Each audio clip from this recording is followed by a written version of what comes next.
sagalee qeerroo bilisummaa Oromooti.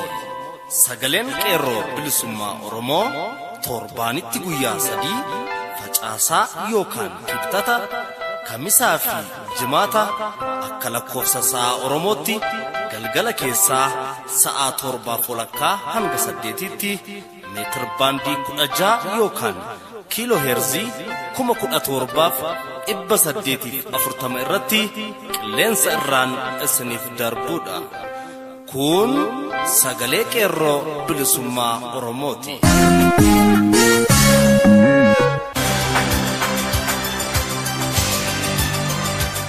Jimaata guraan dhala 16 bara 2018 ashamaa akkam jirtu kabajamoof jaalatamuu dhaggeeffattoota sagalee qeerroo bilisummaa Oromoo.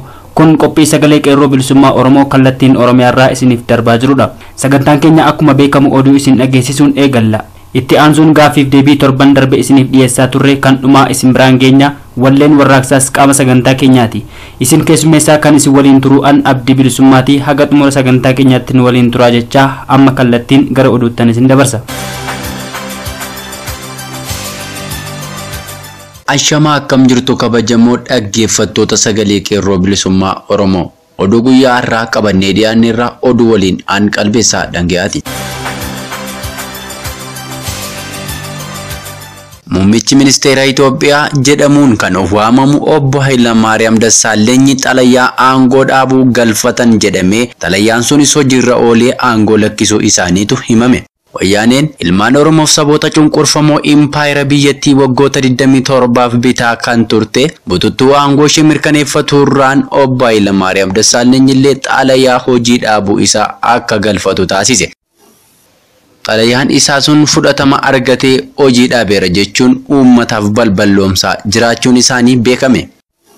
Biyyi afaan qawween ijaaramte Itoophiyaan ammas bulchiinsa humna waraanaa jala galtee haaluma kanaan guyyaa kaleessaa muummichi ministeera Itoophiyaa aangoo fedhii isaan akka gadi lakkisu mana marii bakka bu'oota uummataatti xalayaa dhiyeeffatee jira. Akka muummichi ministeeraa jedhanitti aangoo gadhiisuun koo akka biyya keenyatti jijjiiramni ilaalchaa fi diimokiraasiin sirrii dhufuuf jedheeni jechuun dubbatee jira. Kanumarraa ka'uun namoonni tokko aanga'oota OPDOtu aangootti dhufuu qaba jechuun yaada isaanii ibsachaa jiru. Kun kanumaan osoo jiru har'a gurraan dhala 16 biyyattiin baatii 3 humna waraanaan akka bultu labsamee jiraachuun isaa dhaga'ame. Haa ta'u malee uummanni keenya isa kanaan baragee falma mirga abbaa biyyummaa irraa akka hin dhaabbanne qeerroon bilisummaa Oromoo dhaamsa isaa dabarsee jira. Waraanni mootummaa wayyaanee barattoota yuunivarsiitii Jimmaa mooraa Kitoo Furdisaa fi mooraa guddaa keessa seenuun shororkeessaa akka jiru dhaga'ameera. Gurraan dhala 14 fi 15 sochii magaalaa Jimmaa akkasumas mooraa yuunivarsiitii Jimmaa fi aanolee godina Jimmaa jalatti dhahaman dhaamsuuf akka saree maraatee ta'aa jiraachuu wayyaaneetu himame. Tarkaanfii uummataatti kan barraaqde mootummaan wayyaanee akkuma amala ishee sochii kana ugguruuf yaalaa jiraachuu ishees himame. Tooftaa bututaa fi boodatti hafaa kan ta'e afaan qawween sochii hawaasaa ukkaamsuu yaalanis sochiin uummataa daranuu dabalee jira. Jimma keessatti hanga ammaa lubbuun nama 8 darbee hedduun madaa'uu isaaniillee sagalee qeerroo bilisummaa Oromoof gabaafame. Qeerroowwan Jimmaatti rukutaman keessaas kan maqaan isaanii hanga ammaa sagalee qeerroo bilisummaa Oromoo dhaqqabe. Tokko Khalid Abbaa Zinaab hojii humnaa kan hojjetu, Abdii Khalil hojjetaa mana shaayee, Madaad Sheekh Shariif hojjetaa garaajii, Muhammad Zeenuu hojjetaa garaajiidhaaf ammaaf shamarree rukutamtee sirni awwaalchaa ishee saqqaa coqorsaatti raawwatee jira. Fincilli xumura garbummaa tibba kana guyyaa 4ffaaf ammallee walitti fufiinsaan taasifamaa jiraachuu gabaasi keenya kaleessaa addeessa. Akka gabaasa sagalee qeerroo bilisummaa Oromoo gurraan dhala 15/2018 argannetti lagannaan gabaa gara uggurtii qabeenyaa ofii halagaa dhorkachuutti tarkaanfatee uggurtii qabeenyaa ofii halagaa nu garboomsu dhorkatu akka uummata Oromoo hin miinetti jabaatee kan finiineef daldalli meeshaaleewwaniif oomisha gati jabeeyyii akka magaalaa Finfinnee hin seenne taasisuu irratti fuulleffate. Kanaanis bunaaf oomisha kanneen akka xaafii, saliixee, nuugii, jimaa magaalaa Finfinnee irraa kutuun itti fufee akka jabaatee hanga bilisummaatti hojiirra oolu taasifamaa jira. Kanuma cinatti fincilli xumura garbummaa bifa walitti fufiinsaan eebila 11/2014 yuunivarsiitii Jimmaatti erga dhoofamee qabee ammas utuu addaan hin citin hanga ammaatti bu'aawwan gurguddaa galmeessisaa qeerroon bilisummaa Oromoo wareegas kaffalaa asiin gahatee jira. Waan ta'eef sochii finiinaa wayyaanee raasee konkolaachisuu kan uummata Oromoo mara hirmaachisu akka dhoofamuuf labsii qeerroo bilisummaa Oromoo amajjii 2018 sababa godhachuun uummanni Oromoo qeerroon bilisummaa waliin ta'ee ammas gad jabeessee gurraandhala 11/2018 irraa qabee kutannoo bilisummaa biraan gahuu ejjennoo gabrummaa bilisummaa fakkaachuuf deemtu kukkutuuf kummaan bahaaf lixaa kaabaaf kibbaa sochii jabaa taasisee jira. Gullisoo, Najjoo, Jimmaa, baadiyyaasaa fi bakkoota hedduu keessatti dhaadannoon jajjabaan dhageessifamaa ture jechuun gabaasni sagalee qeerroo bilisummaa Oromoo gurraandhala 15 dhaqqabe ifa godha. Hidhamtoonni hedduun guyyoota darban kana keessa lakkifaman illee mootummaan wayyaanee ammas nama nagaa hidhuu irratti hin dhaabbanne. Hidhamtoonni hedduun guyyoota darban kana keessa lakkifaman illee mootummaan wayyaanee ammas nama nagaa hidhuu irraa kan hin dhaabbanne ta'uun himame. Namoota simannaa obbo Baqqalaa Garbaa deemanii Adaamaarraa gara Finfinneetti deebi'an magaalaa Finfinnee keessatti hidhamuun isaanii beekameera. Namoonni hidhaman kunneen magaalaa Buraayyuurraa kan deeman yommuu ta'u waajjira poolisii naannoo Yohaannis kan Gadaam Safar jedhamutti akka hidhaman maddeen ibsaniiru. Warreen hidhaman kunneenis Barreessaa Yoomiyyuu Mul'ataa, Dalasaa Mul'ataa, Galaanaa Tolasaa, Olaanaa Tolasaa, Masqalaa Warqiisaa, Lammii Kibiree, Sooraa, Galataa Mootummaa, Jaafar, Shifarraa fi namoota sadii maqaan isaanii hanga ammaa kan addan baafamne ta'uu sagalee qeerroo bilisummaa Oromoof ibsamee jira. Shamarran hidhaarraa gadhiifaman keessaa tokko Dirribee Ittaanaa waggaa 10 dura kan qabame himannaa Dirribee fi namoota kan biroo 5 irratti dhiyaatee ture. Biyyattii keessaa iddoo garaagaraa deemuun waraana adda bilisummaa Oromoo gargaartu akkasumas buufata boba'aa gubdan kan jedhu ture. Dhuma irratti adaba kanneen Dirribee Ittaanaa obboleessa ishee Darguu Ittaanaa fi shamarree Urgee Abbabaa adaba du'aatu irratti muramee ture. Kanneen biroon Girmaa Raggaasaa hidhaa umurii guutuu, Indaalee Nagarii hidhaa waggaa 10 akkasumas Warqinash Guutee wabiin erga gadhiifamtee booda biyyaa waan baateef lafa isheen hin jirretti hidhaan waggaa 2 irratti murame.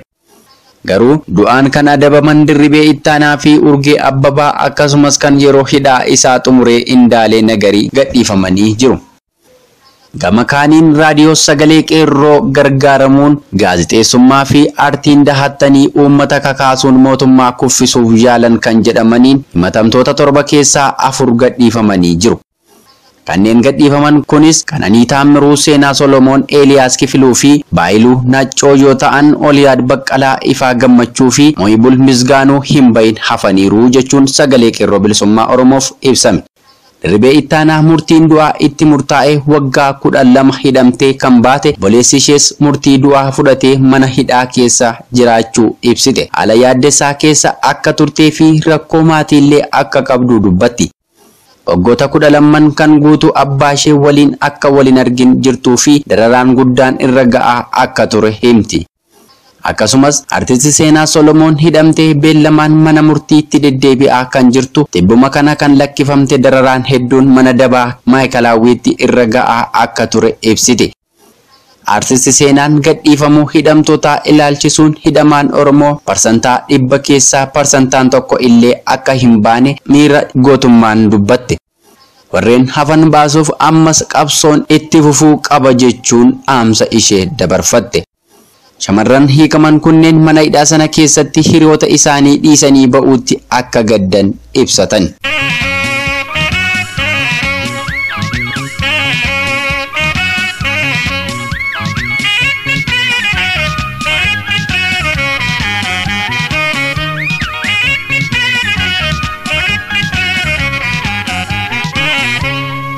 Kan dhaggeeffataa jirtan qophii sagalee qeerroo bilisummaa Oromoo meetir baandii 16 yookiin kiiloo heerzii 1740 irratti kallattiin isiniif darbaa jirudha. oduu kan isin dhageessisee jaal qalbeessaa dhangiyaa ture horii bulu jenna. Kanatti aansuun wallee warraaqsaa tokkoon booda gara qophii itti aanutti isin dabarsaa. Ammas nu waliin tura.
Yega balistee akika adda bilisummaa Oromoo fi yookiin akika qabsoo bilisummaa Oromoo fi akika Opiidiyoo tokko lamaan nuuf himtee inni biraan ati jalqabumaayyuu gara bahaa Oromiyaa kana akka dhufte dhaggeeffattoota keenyaaf illee himteetta.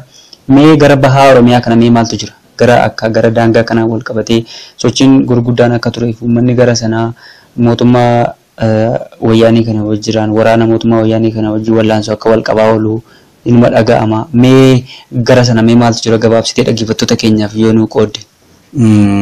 Kallattii bahaa kana akkasumas kibba bahaaf kibbarraa waraanni liyyuu wayilii yookiin liyyuu wayilii Sumaalee humna raayyaa ittisaa sirna wayyaanii kanaan leenjee isaaniin illee wal makee meeshaa gurguddaa hidhatee uummata kana irratti bobba'ee lafaa qabeenya isaanii saamaa uummata Oromoo kana qe'ee fi ooyiruu isaa irratti ajjeesaa duulaa akka geggeessaa ture walumaan quba qabna. Kanammoo uummanni Oromoo meeshaa qabaateetu hin taane deeggarsa qaama biraa qabaateetu hin taane jabinaa fi gootummaa isaa kanaan hanga qawweellee kan hin qabne dhagaallolee daangaa isaa eeggatee itti wareegame daangaa Oromiyaa kan dhiigaan fi lafeedhaan sararamte kana eeggachaa jira hangarraa kanattis.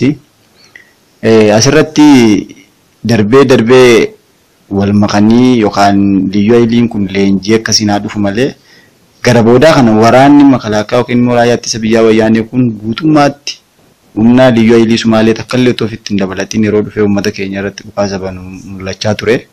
Akkas jechuun guutummaa guutuutti raayyaa ittisa biyyaa warra ta'an jechuudha. Yeroo kana isaaniin illee uummanni keenya kun meeshaa xixiqqaa fi xiqqoo meeshaa boodattafaa qabu kana ofirraa rukkutee raayyaa ittisa biyyaa kan meeshaa gurguddaa fi leenjii addaa qabu kana ofirraa deebisaa yeroo ture ni argama. Kana jechuun immoo akkuma beekamu daangaan Oromiyaa dhiigaa fi lafeedhaan kan bu'uureffamu kiinsanii sararame arras dhiigumaa fi lafeedhaan eeggachaa jiranii nama hedduutti daangaa kana irratti wareegame nama hedduutti itti wareegamaa jira. Nama meeqatti beelaaf deebi'oobsee lafa daangaa bakka qilleensa mijataa hin qabne bakka bishaan hin qabne bakka qorraa fi ho'isaa wal faana wal jijjiiree nama rakkisu kanatti bakka kanarra turuudhaan daangaa isaa eeggatee hangarraa jiraata. Kun immoo kan taasifame itti yaadamee tokko uummata Oromoo kana baay'ina isaa guyyuu sababa adda addaa jijjiiranii uummata kana ajjeesaa hedduumina isaa xiqqeessuu fi inni biraan immoo daangaa isaa kana dhiphisanii qabeenya isaa kana saamaa ormaaf kenna. Qabsoo bilisummaa Oromoo kanas laamchisaa deemuu fi haa ta'u garuu uummanni keenya akkuma beekamu daangaa kanarraa humna mootummaan kun leenjise miti yookaan immoo humna mootummaan kun deeggarsa godhee fi nutuun taane irra caalaa uummanni karaa sanaa uummata adda bilisummaa Oromoo wajjin waraana keessa ture falmachaa ture waan ta'eef waraana karaa kana daangaa eeggatu kun waraana adda bilisummaa Oromoo leenjisee akka isaan gootummaa jabaa kanaan leenjii waraanaa qaban daangaa isaanii eeggatan kan godheedha malee kan sirni kun leenjise miti yookaan humni mootummaa kanaa qaamni dhaqee daangaa kana eegeefis hin jiru. Sababa kanaaf kunillee bu'aan adda bilisummaa Oromoo godhe hangarraa akkasittiin kan daangaa nuuf eegaa jiru waan ta'eef akkuma jalqaba kaafne bu'aan qabsoo Oromoo kan adda bilisummaa Oromootiin gumaachame kun kan tokko lamannee bira ga'uu dandeenya miti. Sababa kanaaf uummanni adda bilisummaa Oromoo waliin ture, uummanni leenjii waraanaa adda bilisummaa Oromoo keessatti baratee leenjii jabaatee waan taa'e kunarra akkasittiin tooftaa kanaan daangaa isaa eeggachuu danda'ee itti wareegamee daangaa isaa irratti diina kuffiisee kufaa daangaa isaa kana eegee irraan ga'ee ammas daangaa isaa akkasiin eeggachaa jira. Sababa kanaaf immoo rabbii gaditti adda bilisummaa Oromootitti galateeffamuu qaba. Kunis gumaachaa fi ga'ee isaaniiti. Hayyee gara bahaa kana waanta jiru gar fageenyaan nuuf ibsitee eenyutu illee akka gaarraatti lubbuu ofii kennee lafee ofiitti cabsee dhiiga ofiitti dhangalaasee biyya kana eegaa akka jirullee gabaabinaan nuuf kaasteetta. Inni biraan wanti yeroo ammaa kana deemaa jiru dubbii hidhamtoota siyaasaatiin wal qabateeti. Maqaa hidhamtoota siyaasaa kanaatiin nama burjaajessuu mootummaan kun yeroo inni itti jalqabee argina. Dhimma hidhamtoota siyaasaa kana quba qabda jedhee yaada. Hidhamtoota siyaasaa kan jennu keessaa kan akka uummata Oromootti hidhamtoonni siyaasaa warra akkamiiti? Akka Oromootti hidhamtoonni siyaasaa meeqa ta'u? Kan mootummaan wayyaanee hidhamtoota siyaasaa lakkise jedhee yeroo garaagaraatti ittiin dhaadatu kun isaan kamii? Hidhamtoonni siyaasaa Oromoo hundummoo hiikamaniiru. Mee gaafiiwwan kana bakka tokkotti dhaggeeffattoota keenyaaf qoodi. Hidhamtoota siyaasaa Oromoo yeroo kaasnu akkuma beekamu lafa bal'aa uummata Oromoo kana akkasumas uummata bal'aa uummata Oromoo kana keessaa ganda keessatti dhalatan keessaa yoo nama hidhamee beekuun yeroo nama rakkisu jira. Uummata Oromoon kanatti mana hidhaa jiranii tilmaamuun hedduu waan nama rakkisudha. Manni hidhaa sirna wayyaanee kanaas manni hidhaa siyaasaa Oromoon keessatti hidhamus lakkoofsi isaan kanneen wanti nu beeknu hin qabnu. Magaalota gurguddoo keessatti namni magaalaa sana keessatti dhalatee guddatee manni hidhaa achi keessaa kan jiru namni beeku iyyuu hin jiru. Akkas jechuun magaalota gurguddoo keessa kan wayyaaniin qofti beeku. Keessattuu naannoo kaambiiwwan raayyaa ittisa biyyaa magaalota Oromiyaa keessa jiran keessa manni hidhaa lafa jala yookiin underground bakka marallee ni jira. Lafa mana jala yookiin immoo lafa jala manni hidhaa Oromoon dukkana keessatti dararamu gubbaa yoo fedhe gamoodha, gubbaan hoteelota, gubbaan bakka supermarketii garaagaraati. Sababa kanaaf manni hidhaa siyaasaa yookiin manni hidhaa Oromoon siyaasaan keessatti waan Oromoo ta'e qofa keessatti hidhamu hangana heddummata baay'inni isaa hangana inni wanti nu beeknu takka illee hin jiru. Bakkeewwan garaagaraatti hanga tokko ni dhageenya kan akka Qiliinxoo, Zuwaay, Maqaalitti, Maakilaawii, Karchallee maal jennuun kanneen yeroo hedduu sunuu wal ba'anii mul'atanii namni dhaqee hanga tokko nama ilaaluu danda'e qofa achi jiruutti beekama malee manni hidhaa siyaasaa kan Oromoon waan Oromoo ta'e qofa keessatti hidhamu lakkoofsaan hangana inni bira ga'uu hin dandeenyu. Gama biraan hidhamtoonni siyaasaa Oromoo guyyaa wayyaaneen aangootti dhufte kaasee nama hangarraa kan maatiin isaa du'eedhanii bu'aniiti dhiisan kan manni hidhaa keessa jiru jira. Kan achi buuteessaa dhabamee hafee kan lakkoofsaan hin beekamne jira. Kaan immoo kan erga sirni kun aangootti dhufee kaasee bakka inni itti hidhamu too beekamu umurii guutuun itti murtaa'ee umurii waggaa 50 waggaa 30 waggaa 40 itti murtaa'ee jiraachuun isaatu beekamu garuu inni bakka jiraatu kan hin beekamnes ni jira. Kana malee waggoota dhiyoo keessattuu waggaa 3-4 as immoo yeroo Oromoo waggaa tokko keessatti 200,000-300,000 hidhamaa tures uummanni bal'aan ni beeka. Sababa kanaaf hidhamaan Oromoo hidhamaan siyaasa Oromoo hangana heddummata hangana baasa wanti nu inni tilmaamuu dandeenyu hin jiru. Mana hidhaa Oromoon beeku mana hidhaa siyaasaa kana hunda cufanii utuu Oromoo yaasaniis hidhamaan siyaasa Oromoo walakkaa olti bahee walakkaa gadi bahee wanti nu tilmaamuu dandeenyu illee hin jiru. Akkas jechuun waggaa 27 kana guutuu yoo xiqqaate amma mana maatii nama hundaa seenee hidhachuu dandeenya hidhamaan Oromoo. Maatii Oromoon keessaa hin hidhamiin siyaasaan Oromummaa isaatiin keessaa hin hidhamiin xiqqaadha yoo jiraatellee. Kana jechuun Oromoon har'a miiliyoona 70 olii yoo nama 10 keessaati namni takka ni hidhamannoo hedduminni hidhamaa siyaasa Oromoo miiliyoona 5 miiliyoona 6 ta'a. Kanaan yoo tilmaamne akka jechuun gar tokkoon uummata Oromoo mana hidhaa akka jirudha. Kanaaf immoo hidhamaa siyaasaa kana ni baasu jennee wanti nu eeggannu hanga ta'e baasuu ni malanii ittiin of fakkeessuuf hidhamaa hiine jedhanii mootummoota addunyaa biratti fudhatama godhachuuf laphee uummata Oromoo kana xiqqoo isheetti laaffisuuf onnee Oromoo qabsootti jiru kana ittiin hanga tokko laaffisanii qabsoo Oromoo kanatti bishaan naquuf wanti isaan hidhamtoota siyaasaa Oromoo hanga tokko foormiidhaaf maqaadhaaf baasanii ittiin uummata Oromoo afaan faajjessuuf dalagan ni jiraata. Garuu hidhamaa Oromoo guutummaatti kan ba'a yoo ta'e yoo bilisummaan dhufte qofa. Haa ta'u garuu hidhamaa siyaasaa Oromoo isaanumatti dhee yoo baasanis kun waan nama raaju yookiin immoo waan wayyaaniidhaaf galmaa'u takkaas miti. Duran waan biraa godhaniiti miti kan hidhaman. Oromoo waan ta'aniif qofa. Qabeenya keenya hin kenninu waan jedhaniif qofa. Mirgi keenya nuuf haa kabajamu waan jedhaniif qofa hidhamanii yoo ba'an qaamumti kaleessa hidhaarra yoo baases kun waan gaarummaa wayyaanii fi gaarummaa viidiyoo ibsu tokkollee hin qabu. Jalqaba maa fiitanii nu gaaffiidhaan mas. Namni waggaa 5 keessa ture irra yoo ba'e waggaa 5 hidhame kunuu isaan irratti lakkaa'ama. Kasaaraan nama kanaayyuu maatiin isaa diigamtee waggaa 5 turte isaan irratti herregamuutu qabu. Hidhamtoota siyaasaa kan jennee wanti nu faarsinuun illee hin jiru. Garuu hidhamaa siyaasaa hunda yoo nu baasan wanti nu jibbiyus hin jiru. Ni gaafannas ni falmannas. Hayyee hidhamtoonni siyaasaa hedduu akka ta'anii manni hidhaa mootummaan wayyaanii ittiin uummata keenya hidhaa jirtu hedduu akka ta'e lakkoofsi hidhamtoota kana jedhameetti moggaafamuu kan dandeenyedha kan itti nuuf kaaste kun dhuguma. Amma sa'aatii keenyaanis wal qabatee akkasuma gaaffiin keenyas gara dhumaarra jira. Qabsoo uummanni kun geggeessaa jiru keessaa qabsoo karaa nagaa kan biyya keessatti deemaa jirullee ni jira. Qabsoo karaa nagaa kanaan mootummaa abbaa irree wayyaanii kufuu ni danda'a jechuun qabsoo karaa nagaa fi mootummaa abbaa irree wayyaanii kana mee walitti dhufeenya isaanii akkaataan hariiroo isaanii dhiibbaa gamii akka isaan walirratti qabaatan gabaabsitee dhaggeeffattoota keenyaaf hin qooddaa. Qabsoo karaa nagaatiin mootummaa wayyaanii kana kaasanii hiree ofii ofii murteeffachuu fi abbaa biyyummaa mirkaneeffachuu ni danda'ama. Yoo danda'ama ta'e akkamitti yoo hin danda'amu ta'e maaltu fala? Akkas yoo jennu qabsoon karaa hedduutiin gaggeeffamuu danda'a.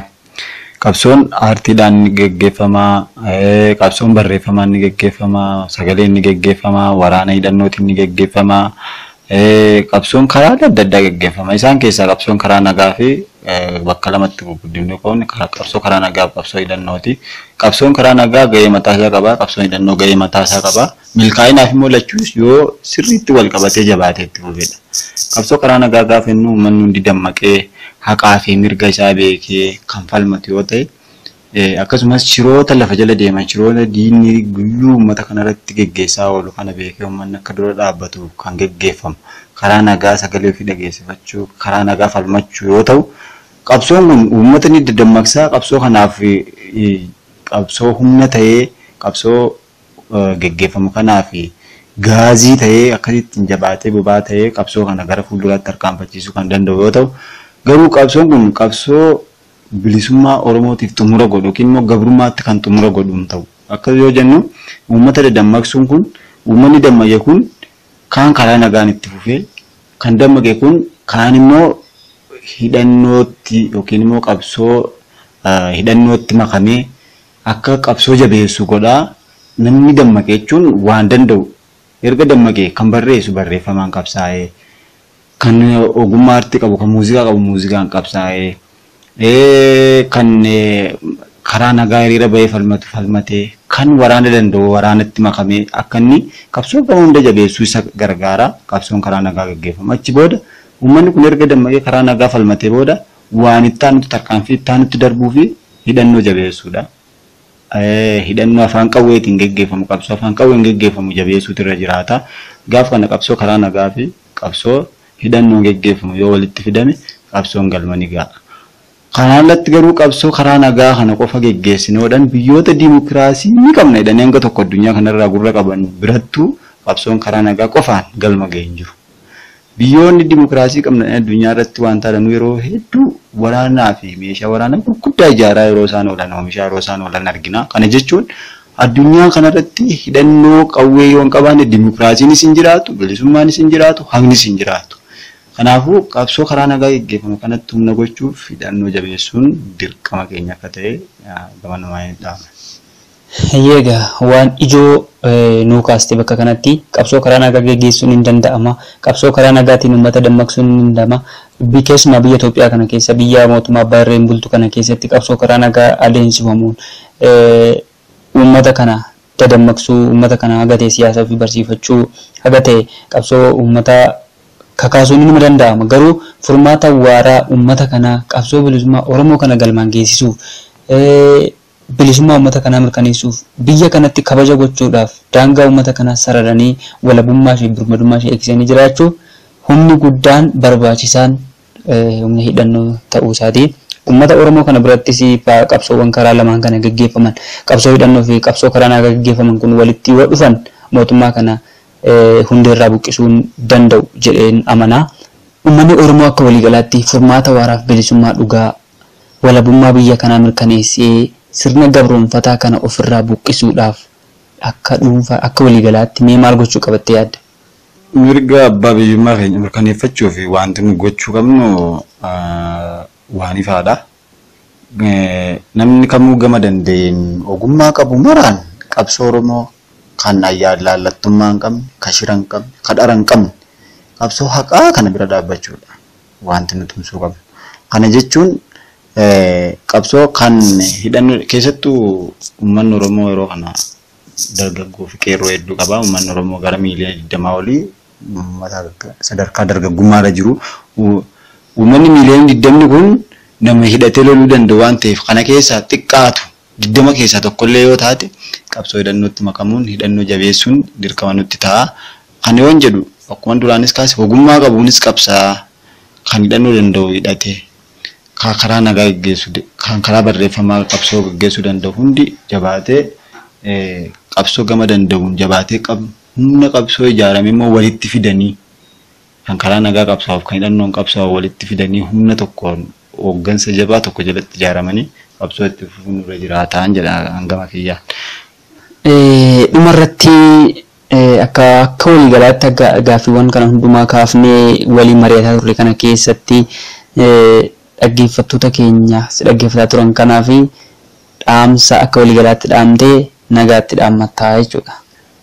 Dhumarratti dhaamsan uummata Oromoo na dhaggeeffateef dabarsu dhaloonni ammaa kun keessattuu qabsoo bakka tokko teenyee qaama biraarraa eeguu dhiibnee waan dandeenyu nararraa kaane waan dandeenyuun tarkaanfii tokkos faana tokkos taakku tokkos kan fuuldura tarkaanfachiifnu yoo dandeenye waan dandeenyuun qabsoo akka kana fuuldura tarkaanfachiisuun nurra jiraata. Namni irraa eegannu waan ta'eef nama biraarraa eeguun nurra hin jiraatu. Nuyyuu dhaloonni nurraa eega. Kan qabsoon irraa eegamu kan bilisummaa nuuf fidadhee namni nurraa eegu nu waan ta'eef nama biraarraa eeguu dhiibnee ofii kan namni nurraa eegu nu ta'uu beeknee dirqama keenya baanee hanga bilisummaa dhugaa mirkaneessinutti itti fufuudhaan jedha. Gabaamatti galatooma horaa bulaa deebanaan jedha. Hayyee barsiisaa Odaa yeroo kee haga kana nuuf qooddee gaaffii deebii keenya irratti argamtee dhaggeeffattoota keenyaa fi waan beektu qooduu keef galanni kee bilisummaa haa ta'u siin jenna ulfadhu. Nagaa nuu taanuuf jiraadha.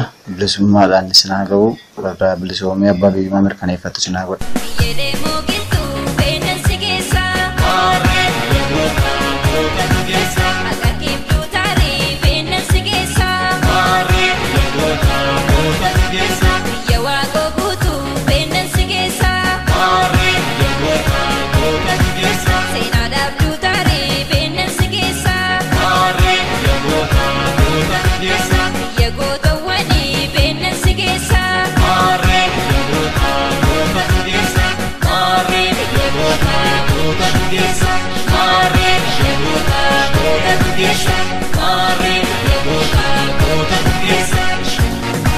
Egaan dhaggeeffattoota keenya sagantaan keenya guyyaarraaf qopheeffanne kana fakkaata waan nu dhaggeeffattaniif galanni keessan bilisummaa haa ta'u jecha qophii keenya guyyaa biroon haga wal agarruutti nagaan nuuf tura. Injifannoo uummata Oromoof gadaan gadaa bilisummaati.